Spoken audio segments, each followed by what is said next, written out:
sekali dalam kehidupan seseorang, betul? Kalau misalkan saya coba tanya gitu, ya kan? Saya coba tanya, Pri, di dompet ada berapa? Gitu. Jangan kok, ngapain lihat duit saya? Betul gak? Kalau misalkan dompet Apri ngegeletak, saya ngeliat, saya buka dompetnya, terus saya, banyak lu Pri duitnya Pri.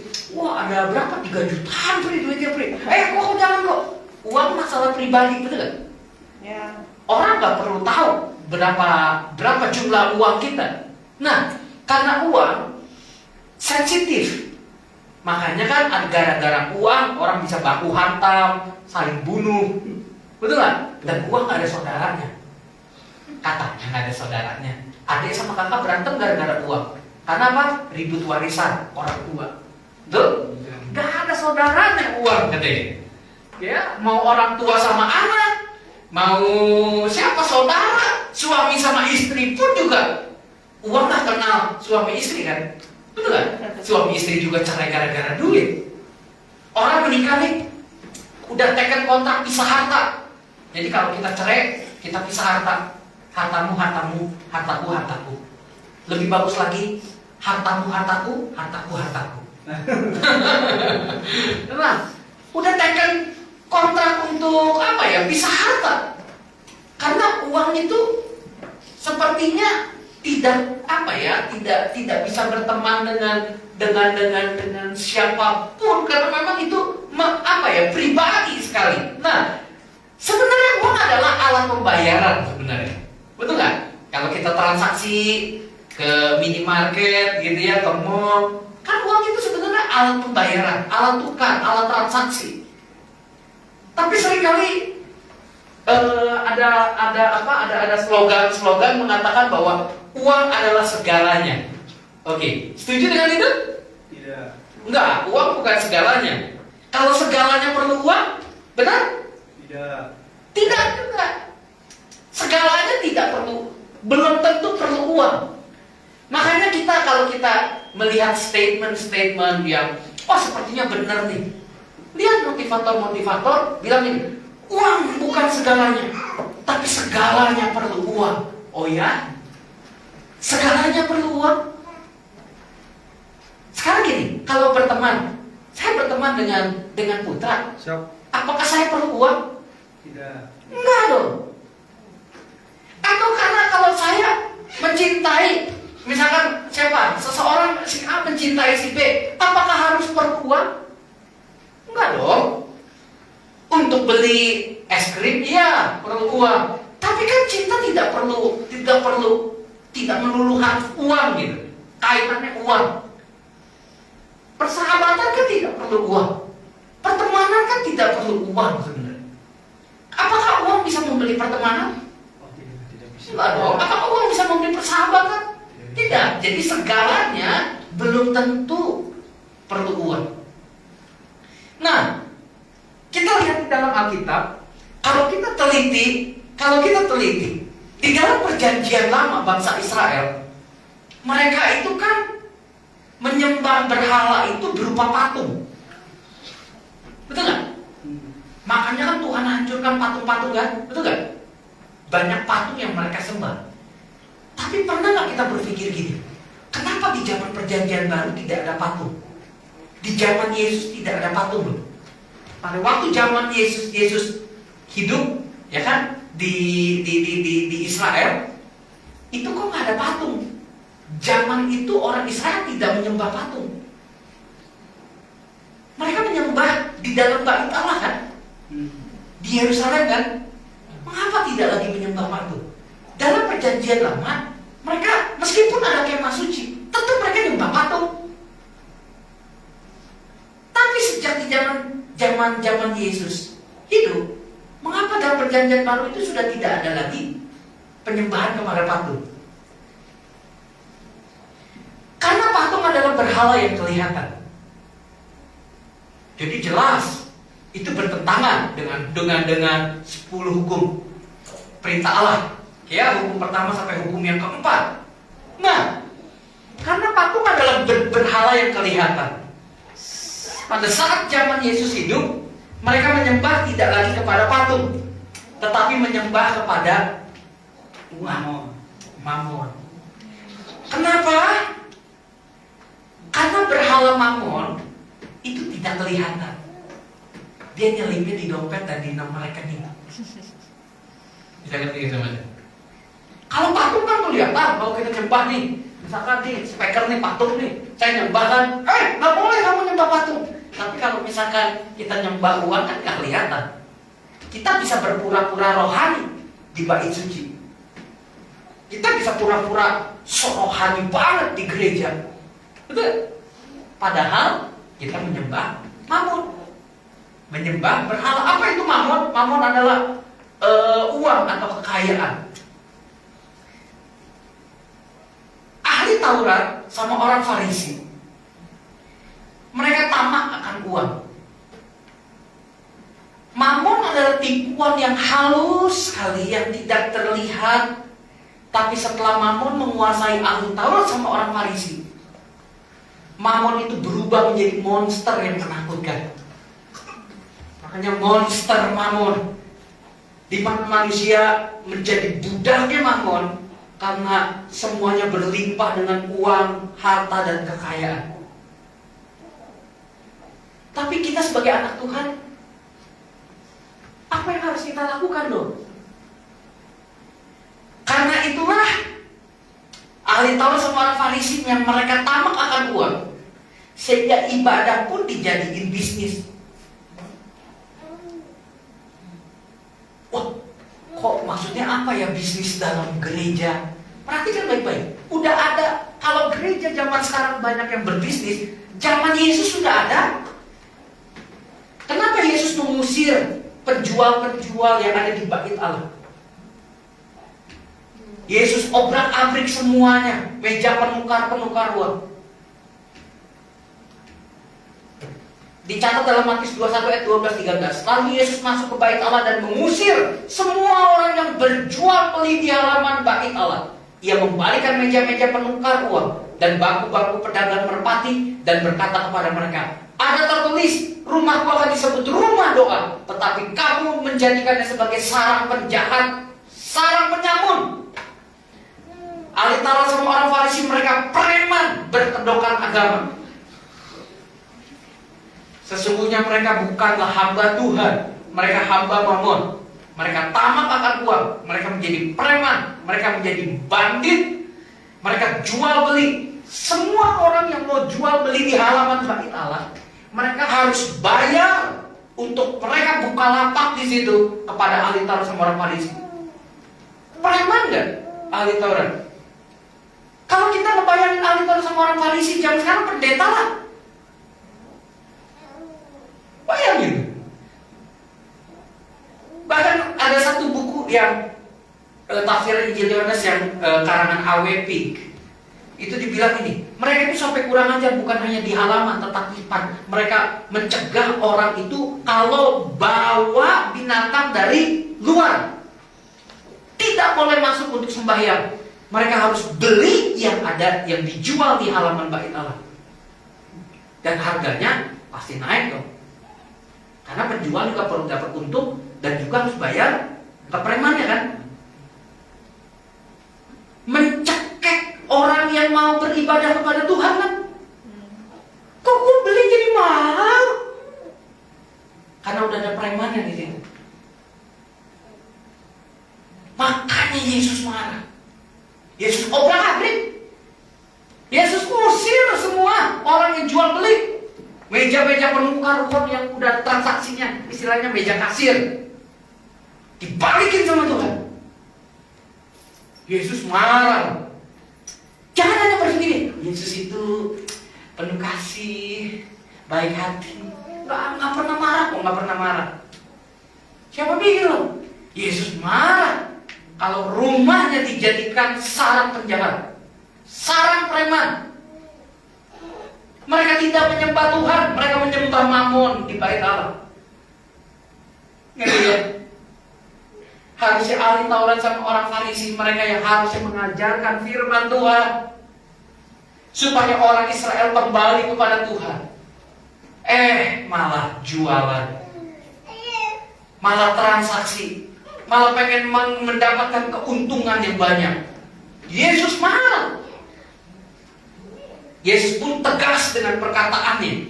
Kamu tidak dapat mengabdi kepada dua tuan. Pilih Tuhan atau pilih Mamon. Ahli Taurat sama orang Farisi skakmat dengan kalimat tersebut.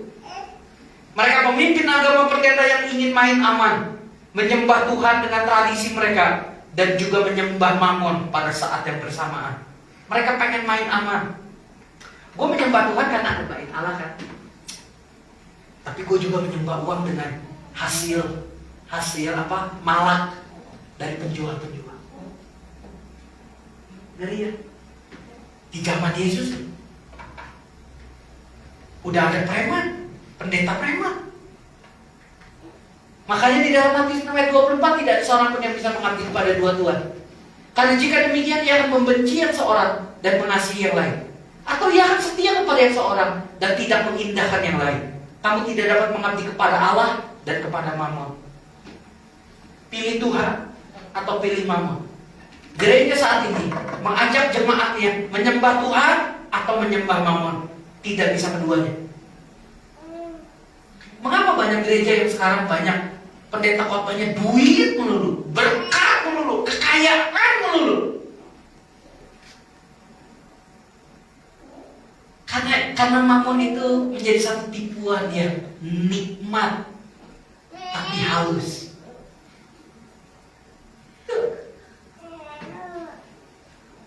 Tidak heran makanya gereja banyak yang berbisnis. Bahkan kalau kita melihat gereja-gereja besar, bahkan termasuk gereja di Indonesia, gembalanya melakukan pencucian uang. Uang persembahan perpuluhan berapa banyak semuanya diputar untuk bisnis pendeta. Pakai uang gereja. Katanya ini kita harus menjadi raja yang memerintah atas dunia ini. Karena konsep mereka ialah berkat Tuhan itu uang. Itu yang salah dalam pikiran banyak hamba Tuhan. Sehingga apa yang mereka ajarkan jelas salah. Konsep diberkati itu artinya harus kaya, harus banyak duit. Itu yang ngawur gitu. Makanya kenapa satu bulan ini kita membahas tentang uang? Supaya kita ngerti bahwa gereja itu jemaat bertemu dengan Tuhan, bukan meminta berkat supaya kaya. Gereja bukan gunung kawi. Gereja bukan tempat sesajen. Gereja bukan tempat untuk menyembah lalu akhirnya menjadikan Tuhan itu sebagai Mamon yang kasih berkat. Kalau tidak kasih berkat, kita marah kepada Tuhan, kita nggak mau ke gereja lagi. Mengerikan. Tidak semua orang datang ke gereja itu menyembah Tuhan. Banyak orang Kristen ke gereja itu hanya untuk mencari kekayaan. Oh, katanya kalau orang Kristen datang ke gereja itu pendetanya sakti loh. Dia kalau khotbah tentang keuangan ya, terus lalu akhirnya ditumpang tangan, itu bakal kaya.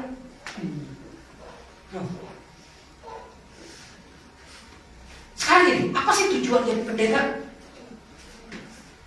Apa sih tujuan mereka menjadi ahli Taurat sama orang Farisi? Kita mengabdi kepada siapa? Tuhan atau Mamon? Yesus bilang tidak bisa mengabdi kepada keduanya. Kalau kamu mengasihi Tuhan, kamu akan membenci Mamon. Kalau kamu mengasihi Mamon, kamu pasti membenci Tuhan. Orang yang sudah terikat dengan Mamon, dengan uang dan kekayaan, dia akan rela hari Minggu tidak ke gereja. Kenapa? Ada bisnis. Ini 200 juta nih soal bisnisnya nih. Kalau ke gereja kan bisa minggu depan. 200 juta nih. Masa saya janjian hari Minggu jam 10. Aduh, bertepatan dengan ibadah di gereja. Wah, gue lebih pilih bisnis dulu deh. Nanti ke gereja bisa kapan-kapan lah. Bisa minggu depan lah. Ini duit nih, bisnis nih 200 juta. Perhatikan, kita sedang menyembah Mamon dan tidak menyembah Tuhan.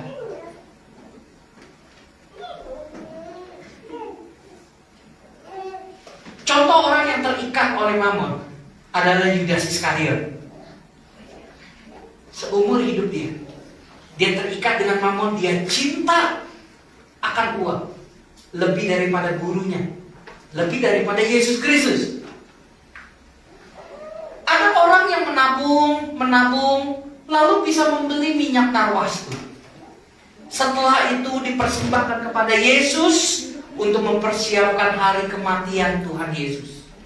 Seorang perempuan dengan minyak narwastunya, bukan orang yang terlalu kaya, tetapi ketika perempuan itu menumpahkan minyak narwastunya, lalu akhirnya menuangkan itu di kaki Tuhan Yesus, lalu menyekaknya dengan rambutnya. Rambut adalah mahkota bagi perempuan, kan? Tapi harga dirinya dia berikan untuk Tuhan. Dia menyekaknya dengan rambutnya, kehormatannya. Lalu Yudas mikir gini, wah, sayang banget ini perempuannya. Kok narwastu itu mahal loh. Ngapain dipecahin untuk ini? Kan bisa uangnya dikasih kepada orang miskin. Enggak. Yudas Iskariot nggak pikir itu. Bohong. Dia hanya pikir duit yang ada dalam pikiran. Yudas mengatakan itu lebih baik diberikan kepada orang miskin. Untuk apa disia-siakan seperti itu? Padahal Yudas sendiri tidak memberi. Dia tidak memberi, tapi cuma bisa kritik doang. Bukankah banyak orang yang demikian? Cuma bisa kritik doang, tapi nggak pernah mau mengasih. Jengkel kan kalau kita ketemu dengan orang begitu kan. Setidaknya kasih kau solusi lah, jangan cuma kritik doang, tapi nggak melakukan apa-apa. Yudas sendiri tidak terlibat dalam pekerjaan Tuhan. Dia sendiri aja tidak bawa apa-apa untuk Tuhan Yesus, tetapi cuma kritik doang. Alkitab menjelaskan bahwa itu bukan karena dia mencintai orang miskin atau dia lebih banyak memberi, bukan. Karena dia adalah bendahara yang tidak jujur. Perhatikan dulu ya. Yudas profesinya bendahara. Jadi di antara sekian banyak murid Tuhan Yesus, yang pasti tidak masuk surga dari Yudas Iskariot. Karena setelah dia menjual Yesus, dia gantung diri. Kalau kita tidak setia di dalam mamon yang tidak jujur, siapa yang akan mempercayakan kepada kita harta yang sesungguhnya? Harta yang tidak kelihatan didahului dengan harta yang kelihatan. Yang kelihatan itu urusan yang lebih sederhana, urusan yang lebih mudah untuk kita taat. Lalu setelah kita taat di dalam hal yang kelihatan, maka kita bisa taat dalam hal yang tidak kelihatan. Ini adalah prinsip Alkitab yang seharusnya kita terus-menerus renungkan. Kita tidak perlu komentar apa-apa lah. Yang terlibat dalam pekerjaan Tuhan lalu ya Pak. Uang kita, dompet kita, tabungan kita. Lalu lihat bagaimana Tuhan memakai dan berkenan, memberkati kehidupan kita. Bukan karena Tuhan perlu, bukan. Tetapi karena Tuhan memberikan kepada kita kesempatan untuk beroleh bagian dalam pekerjaannya di dunia ini. Makanya ada perenungan dari seorang konglomerat di Indonesia. Dia bilang ini, dulu waktu muda mati-matian cari uang. Sekarang sudah tua, mati-matian cari dokter. Bagus ya. Ini perenungan hidup seorang konglomerat. Dulu gua waktu masih muda, mati-matian gua cari duit. Tapi sekarang gua udah tua, setelah uang udah dapat, sekarang mati-matian cari dokter karena sakit-sakitan. Bayangin, apa gunanya uang? Kita tak kumpulin nih, wah siang malam kita cari uang. Masih muda cari uang sebanyak-banyaknya, lupa ke gereja, lupa pelayanan, lupa anak istri. Yang penting cari uang. Setelah uang dapat banyak, tapi kita tidak bisa menikmati kebahagiaan bersama dengan keluarga kita karena istri anak kita meninggalkan kita. Dan ketika sudah tua, setelah kita sendiri, uang banyak, lalu mulai sakit-sakitan, tubuh kita udah mulai sakit-sakitan, lalu kita harus ke dokter. Udah uang yang kita kumpul, kita bayar buat dokter kan? Rumah sakit kan? Lalu akhirnya kita setelah sakit, kita harus mengalami terbaring di rumah sakit dengan kesepian dan kesendirian. Untuk apa semuanya?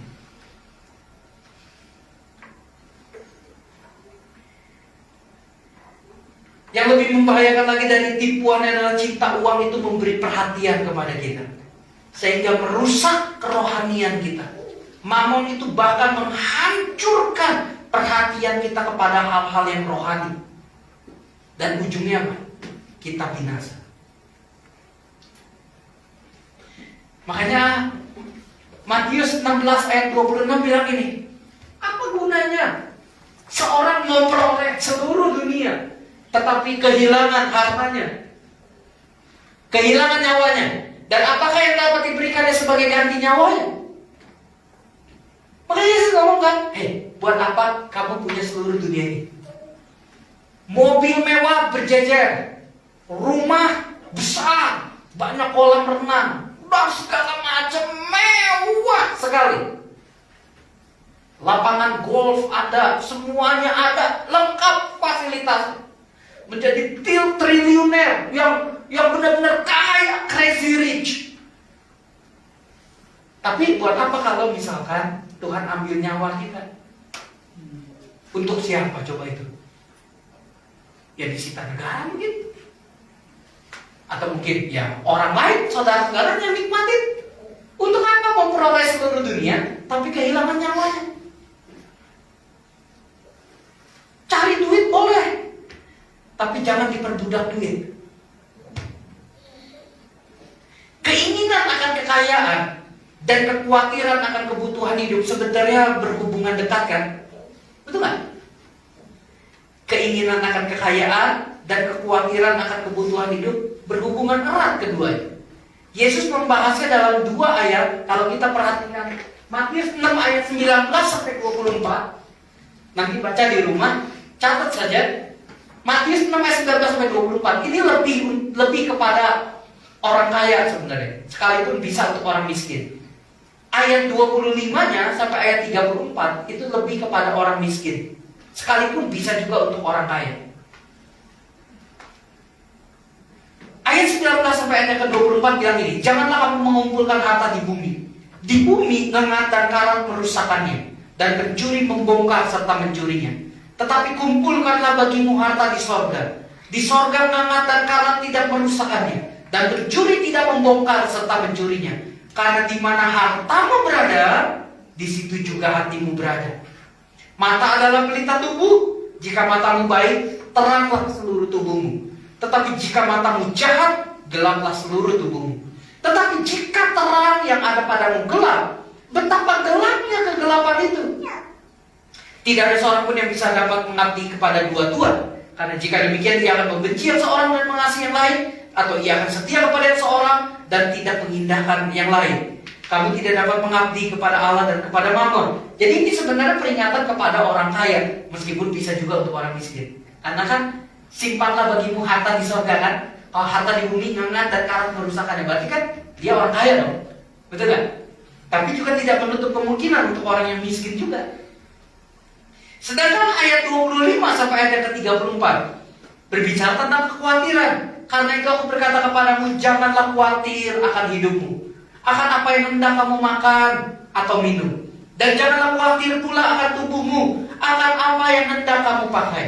Bukankah hidup itu jauh lebih penting daripada makanan, dan tubuh itu lebih penting daripada pakaian? Pandanglah burung-burung di langit, yang tidak menabur dan tidak menuai dan tidak mengumpulkan bekal dalam lumbung, namun diberi makan oleh Bapamu yang di sorga. Bukankah kamu jauh melebihi burung-burung itu? Siapakah di antara kamu yang karena kekhawatiran dapat menambahkan sehasta saja pada jalan hidupnya? Dan mengapa kamu khawatir akan pakaian? Perhatikanlah bunga bakung di padang, yang tumbuh tanpa bekerja dan tanpa meminta. Namun aku berkata kepadamu, Salomo dalam segala kemegahannya pun tidak seindah salah satu dari bunga itu. Jadi jika demikian Allah mendandani rumput di ladang yang hari ini ada dan besok dibuang ke dalam api, tidakkah ia akan terlebih lagi mendandani kamu, hai orang yang kurang percaya? Sebab itu janganlah kamu khawatir dan berkata, apakah yang akan kami makan? Apakah yang akan kami minum? Apakah yang akan kami pakai? Semua itu dicari bangsa-bangsa yang tidak mengenal Allah. Akan tetapi Bapamu yang di sorga tahu bahwa kamu memerlukan semuanya itu. Tetapi carilah dahulu kerajaan Allah dan kebenarannya, maka semuanya itu akan ditambahkan kepadamu. Sebab itu janganlah kamu khawatir akan hari esok, karena hari esok mempunyai kesusahannya sendiri. Kesusahan sehari cukuplah untuk sehari. Yang pertama lebih untuk orang kaya, sekalipun juga bisa untuk orang miskin. Tetapi ayat yang tadi kita baca, sedangkan yang kedua ayat tadi lebih kepada orang miskin, sekalipun juga bisa kepada orang kaya. Tuhan ngerti kok kebutuhan hidup kita. Jadi, apa yang harus kita lakukan sebagai anak Tuhan? Kita bekerja, tetap bekerja, jangan malas, jangan diam di rumah nggak kerja. Katanya burung di udara aja Tuhan pelihara. Terlebih lagi nanti Tuhan pasti kirimin berkat kok. Nanti ada beras kayak 1 karung jatuh dari langit. Ada gorengan, ada apa nanti turun dari langit. Nanti burung gagak yang akan berikan. Nanti datang ke rumah kita. Enggak gitu. Tetap kita harus punya bagian kita, yaitu kita bekerja. Tapi bekerja tidaklah sampai ngoyo gitu, sampai lupa waktu bersama keluarga, lupa sampai waktu istirahat. Enggak kerja yang sampai benar-benar gila kerja workaholic gitu. Ya bekerja sewajarnya gitu. Setelah kumpul uang, gunakan itu dengan bijaksana. Gunakan itu dengan bertanggung jawab di hadapan Tuhan. Gunakan itu, pakai itu untuk memenuhi kebutuhan keluarga kita sehari-hari. Tuhan pasti berkati. Justru disitulah jika burung di udara Tuhan pelihara, terlebih lagi kita anak-anaknya. Makanya Tuhan berani jamin gini. Lihat bunga bakung yang di padang. Salomo aja, raja yang paling kaya, bajunya yang indah, yang mahal, tapi tidak seindah bunga bakung yang di padang. Bunga bakung yang di padang yang Tuhan dandani luar biasa, warna-warni yang begitu indah Tuhan ciptakan. Terlebih lagi kita anak-anaknya. Jangan khawatir tentang apa yang kita makan, minum, dan pakai. Tuhan jamin. Gak pernah ada anak Tuhan yang mati kelaparan. Perhatikan, nabi-nabi dalam perjanjian lama banyak yang kekurangan, tapi tidak pernah ada satupun dalam Alkitab nabi-nabi mati kelaparan. Elia, Tuhan kirimin burung gagak untuk kasih makan. Tuhan tahu anak-anaknya yang sungguh-sungguh mengasihi Tuhan, Tuhan pasti akan memberkatinya. Contoh orang yang mempunyai sikap yang buruk tentang uang dan kekayaan. Yang pertama, orang kaya yang bodoh. Aku mau membangun lumbungku yang besar. Aku mau bangun lebih lagi, sehingga aku bisa berkata kepada jiwaku, beristirahatlah. Lalu Tuhan berkata gini, untuk apakah semuanya itu? Ketika malam ini aku cabut nyawamu, untuk siapakah itu nanti? Makanya orang kaya jangan sombong di hadapan Tuhan. Jangan belagu datang ke gereja, ngatur-ngatur gereja, mentang-mentang kaya. No way.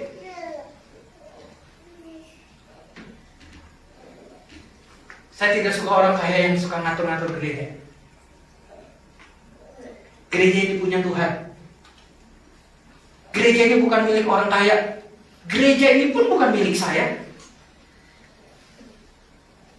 Gereja ini milik Tuhan, bukan milik saya. Saya tidak pernah merasa memiliki gereja ini. Semua aset, ya sudah. Ya ini untuk pekerjaan Tuhan. Tidak ada satupun atas nama pribadi saya. Semuanya pun Tuhan berkati. Jadi ketika ada orang yang, oh ya Pak, saya mau beli ini Pak, mau beli ini. Tunggu dulu. Kita ngobrol dulu.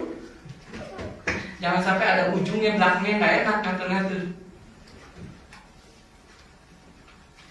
Orang kaya yang bodoh. Untuk apa memiliki semuanya? Makanya ada satu pengusaha waktu sel group di Bogor, waktu kami masih tinggal di Bogor, ada orang yang bilang gini, keluarin statement gini, semua orang kaya itu sombong. Saya diam ya. Pasti ada sambungannya nih. Saya tunggu sambungannya. Yang lain udah pada risih. Oh jangan begitu dong. Masa semua orang kaya sombong? Kan saya juga kan nggak semua gini macam-macam lah. Saya diam. Saya perhatiin. Pasti ada belakangnya. Gua tunggu belakangnya apa di kalimatnya. Ya kan? Dia bilang semua orang kaya sombong. Tapi semua orang yang sangat kaya rendah hati. Jadi kalau kamu kaya sombong, berarti levelnya masih kaya, bukan sangat kaya. Orang-orang yang sangat kaya, Bill Gates dan segala macam orang yang kaya, hidupnya sederhana. Perhatiin Indonesia. Pergi ke bank, pakai kemeja yang lusuh, pakai celana pendek, pakai sendal. Saya waktu mau bayaran, bukan sih, saya mau ke bank lah yang di Setiabudi. Saya lagi nunggu di customer service. Ada ibu-ibu diantar sopirnya pakai kijang yang lama yang kena potete hitam keluar, masukin, jadul banget itu mobil. Ya. Terus satpam bukain pintu, lalu akhirnya dia masuk dia bawa kayak apa sih, tas anak-anak, ya tas sekolah anak gitu. Terus begitu taruh di ini dia isi apa segala macam, terus dia antri di teller, terus dia buka tas anak 100 ribuan, itu berapa gepok, mungkin berapa ratus juta itu duit. Bayangin. Penampilannya biasa aja, pakai kaos, pakai sendal, nggak menor. Itu berarti levelnya orang udah sangat kaya. Tapi kalau baju baru, celana baru, cash baru, wah tiap-tiap minggu ke gereja bajunya baru melulu, itu sok kaya.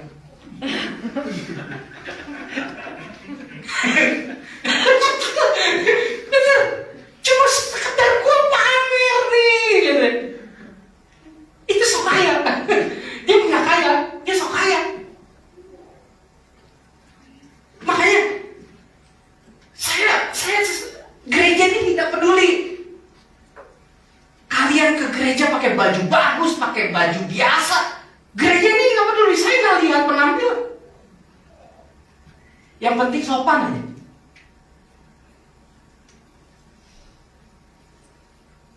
Justru kalau yang pakai baju nyentrik sendiri, udah dandan menor gitu ya, aneh. Ini tuh mau ke gereja ketemu Tuhan atau mau kondangan? Bisa nggak? Aneh. Saya pikir yang baju sewajarnya aja. Tidak perlu harus pakai parfum yang jutaan. Yang penting pakai roll on aja udah cukup lah. Yang penting nggak bau ketiak. Udah cukup lah, udah. Udahlah, gitu. Baju bersih yang penting udah dicuci. Bukan yang 2 minggu dipakai tiap hari gitu. Yang penting ya sewajarnya aja lah. Nggak perlu harus baju yang harga 1,5 juta gitu. Sewajarnya aja.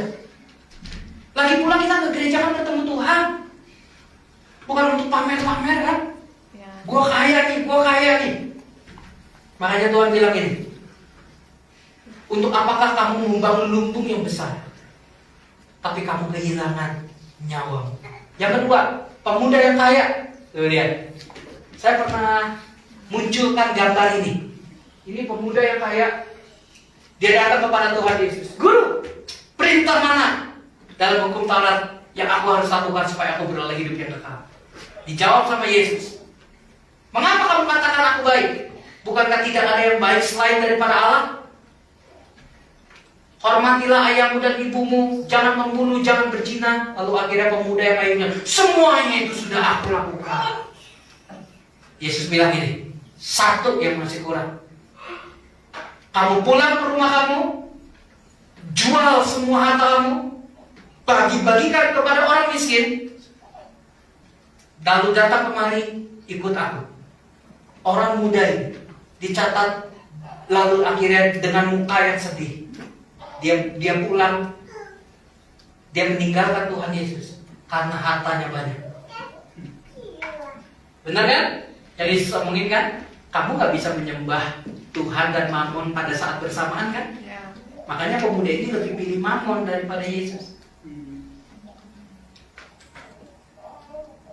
Kita gak bisa mengabdi kepada dua tuan dalam bersamaan waktu. Makanya mukanya ekspresinya sedih kan? Satu-satunya, kalau kita baca dalam Injil Matius, Markus, Lukas, satu-satunya orang yang bertemu Yesus senang, ketawa, lalu pulang sedih, cuma dia nih. Sakius ketemu Yesus senang kan? Ya. Pulang pun senang kan? Kenapa? Sakius bilang gini, Sakius juga orang kaya, mungkin asetnya sama lah dengan pemuda yang kaya ini. Sakius bilang gini, Tuhan, sekiranya aku akan separuh dari harta milikku, aku akan berikan kepada orang miskin. Sekiranya ada yang aku peras, aku akan ganti 4 kali lipat. Bisa bangkrut tuh Sakius. Separuh harta aset ya, hartanya dibagi-bagikan kepada orang miskin. Sisa setengah dong. Taruh dia punya seberapa? 200 miliar. Oke, 100 miliar dibagikan kepada orang miskin. Sisa 100 miliar kan? 100 miliarnya, kalau ada yang diperas diganti 4 kali lipat. Bayangin, mungkin dia sisa dapat berapa untuk dia hidup. Tapi Sakius tahu gini, ketika aku memiliki Yesus, aku memiliki segalanya yang jauh lebih daripada uang. Makanya kalau pengusaha bertobat kayak Sakius, yang sungguh-sungguh ikut Tuhan. Terkadang orang masih sayang-sayang ke Tuhan. Yang ketiga adalah istri Lot. Istri Lot. Tuhan bilang gini, Lot, bawa keluargamu keluar dari Sodom dan Gomora. Aku akan hancurkan semua kota Sodom. Oke, baik. Semua. Jangan menoleh ke belakang. Semua mereka berjalan sampai nanjak ke daerah perbukitan karena Sodom itu lembah. Jadi Tuhan akan kirimkan hujan belerang dan menghancurkan semua kota Sodom. Hujan belerang. Oke? Bergerak maju, jangan noleh ke belakang. Istri Lot noleh ke belakang. Ketika dia noleh ke belakang, kecepatan dia berkurang kan? Kan harusnya jalan nih, tapi dia noleh ke belakang. Apalagi dalam keadaan nanjak, pasti berhenti kan? Ya. Berhenti. Ketika dia berhenti, menoleh ke belakang karena lompatan belerang tersebut, hujan belerang, dia jadi tiang garam. Apa maknanya? Jangan mencintai apapun yang ada di dunia ini melebihi Tuhan. Jangan mencintai harta kekayaanmu melebihi Tuhan. Jangan sayang-sayang uang kamu lebih daripada pekerjaan Tuhan, lebih daripada Tuhan. Tuhan bisa musnahkan itu dalam hitungan detik. Tuhan bisa musnahkan itu. Tuhan mau kita hanya sungguh-sungguh mengasihi Tuhan, mengabdi kepada Tuhan, bukan Mammon. Yang keempat, akal yang mencuri, lalu akhirnya ketahuan. Baca dalam kitab Yosua pasal yang ke-7. Berikutnya, Gehazi. Gehazi itu bujangnya Elisa. Jadi Elia kan punya anak rohani yang namanya Elisa. Oke, begitu Elia terangkat ke sorga, Elisa yang menggantikan. Nabi Elisa punya lagi anak rohaninya namanya Gehazi. Gehazi. Jadi ketika ada rombongan Naaman yang sakit kusta itu datang kepada Elisa, lalu akhirnya Naaman akhirnya disembuhkan dari kustanya dan segala macam. Ketika Naaman mau pulang kembali ke daerahnya, Karena Naaman bilang ini, Nabi Elisa, apa yang engkau mau? Aku ini semua aku akan berikan kepada kamu, harta-harta ini, baju-baju dan segala macam, aku akan berikan kepada kamu. Elisa, nabi yang tidak materialistis, dibilang ini, sudah cukup, yang penting kamu sembuh, sudah kembalilah. Gehazi dengar, bodoh amat ya, Nabi Elisa dikasih kekayaan, nolak. Lalu akhirnya kan Naaman pulang kan, dalam perjalanan dicegat sama Gehazi. Naaman, itu tadi bos saya, pimpinan saya, Nabi Elisa berubah pikiran. Dia mau katanya tuh harta-hartanya katanya. Oh gitu, ya udah Naaman kasih kan, ke si Gehazi kan. Nah, Gehazi bilang, gua kaya. Nabi Elisa nggak tahu. Gua ambil semua nih. Wah, puji Tuhan. Mungkin dia pikir puji Tuhan. Begitu dia sampai pulang ke rumah, langsung ketemu disidang sama Nabi Elisa. Dari mana saja kamu? Gehazi bilang, saya nggak kemana-mana. Bukankah rohku menyertai kamu? Bukankah aku tahu apa yang kau lakukan? Bukankah kamu mengambil harta dari Naaman, pemberian Naaman? Sesungguhnya penyakit kusta Naaman akan menempel pada tubuhmu dan kau akan mati sampai kau mati. Betul. Begitu keluar, Gehazi semua kena kustanya Naaman dan dia mati. Ngeri ya? Jangan tamak, jangan serakah. Tuhan berkati kita itu cukup. Jangan serakah, jangan tamak, jangan menginginkan apapun lebih. Terserah seberkati Tuhan berikan kepada kita bersyukur. Gehazi harusnya menjadi penerusnya Nabi Elisa untuk melakukan perkara-perkara besar dan mujizat bagi Israel. Justru dia mati dalam keadaan sakit kusta. Yang berikutnya adalah Demas. 2 Timotius 4 ayat 10a. Karena Demas telah mencintai dunia ini dan meninggalkan aku. Ia telah berangkat ke Tesalonika. Demas, siapa Demas? Dalam Filemon 1 ayat yang ke-24. Dan dari Markus, Aristarkus, Demas, dan Lukas, teman-teman sekerjaku.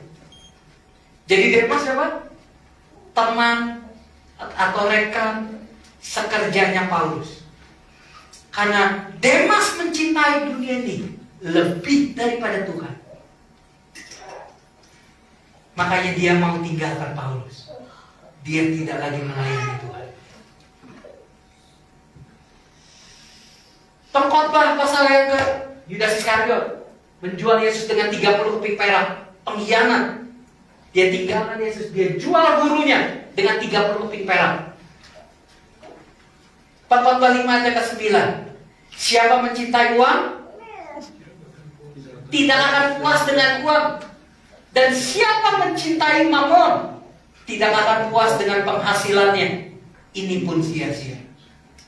Alkitab sudah kasih tahu ribuan tahun yang lalu. Mengapa banyak gereja pengajarannya duit diberkati, sedangkan gereja ini tidak. Gereja ini mengajarkan firman Tuhan. Gereja ini mengajarkan Alkitab. Karena prinsip saya begini. Kalau saya mengajarkan jemaat benar firman Tuhan dan jemaat melakukan firman Tuhan, hidup mereka pasti diberkati kok. Nggak perlu kita cari-cari kekayaan. Oh, Tuhan berkati saya.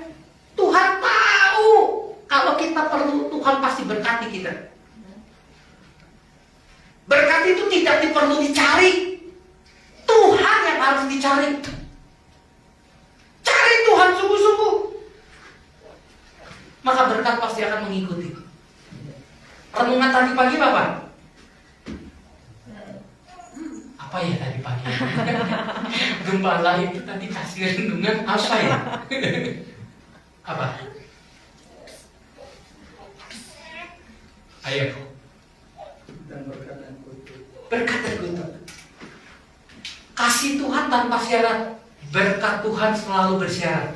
Kalau kita taat sama Tuhan, berkat gak perlu kita cari. Tuhan otomatis berkati kita kok. Karena kita mencintai Tuhan lebih daripada apapun. Doa dan sikap yang benar. Setelah itu kita akan selesai. Oke? Nah, makanya orang yang dapat dipercaya mendapat banyak berkat. Tetapi orang yang ingin cepat kaya tidak akan luput dari hukuman. Ingin cepat kaya. Kalau belum waktunya kaya, jangan coba ngotot ingin cepat kaya. Makanya utang sana sini, kredit sana, kredit sini. Hanya untuk sekedar gua nih dilihat orang, gua berhasil, gua kaya. No, itu tidak akan luput dari hukuman. Tapi jadilah orang yang berkarakter, yang dapat dipercaya, trustworthy, dan kita akan mendapat banyak berkat dari Tuhan. Doa yang benar tentang uang. Jadi kita kalau berdoa ngapain? Belajar nih dari Amsal 30 ayat ke-8 sampai ayat ke-9. Alur binyake. Jauhkanlah daripada kecurangan dan kebohongan.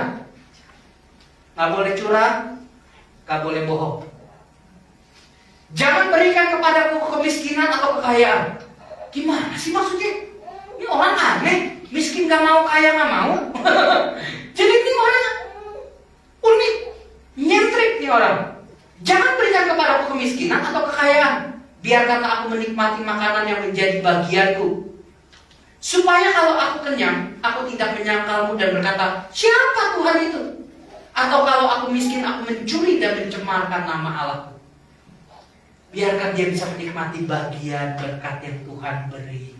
Makanya doa Bapak kami bilang, berikanlah kami pada hari ini makanan kami yang secukupnya. Secukupnya.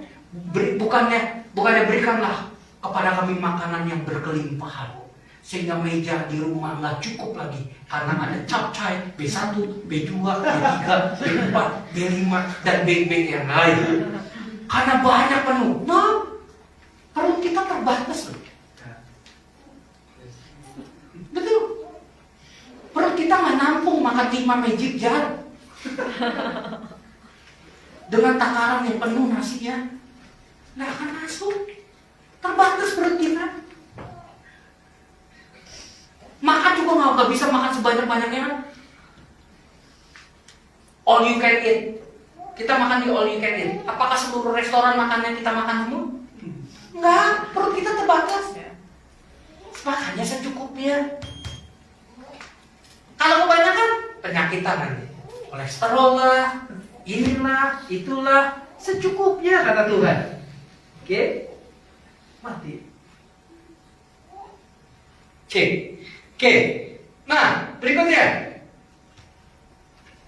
Supaya kalau aku kenyang, aku tidak menyangkal Tuhan dan berkata siapa Tuhan itu. Atau kalau aku miskin, aku mencuri dan mencemarkan nama Allah. Oke, sikap yang benar terhadap uang, mengutamakan Tuhan lebih daripada uang. Mengutamakan Tuhan lebih daripada uang. Waktunya ke gereja. Jangan cari duit. Jangan kerja. Mungkin kita berpikir, tapi kan itu bisnis, tender di hari Minggu. Cari Tuhan dulu. Tuhan sanggup berkati kita dengan caranya yang lain. Kalau hati kita sungguh-sungguh mencintai Tuhan, kita akan prioritaskan datang ke gereja, bukan cari duit. Yang kedua, menggunakan uang untuk pekerjaan Tuhan, untuk penginjilan. Uang itu bersifat netral, bisa digunakan untuk hal positif ataupun hal negatif, tergantung di tangan siapa uang itu berada. Uang itu tidak jahat. Perhatikan, uang itu tidak jahat. Cinta akan uang yang jahat. Ya uang mah gak jahat dong. Kita persembahan aja berupa uang kan? Ya.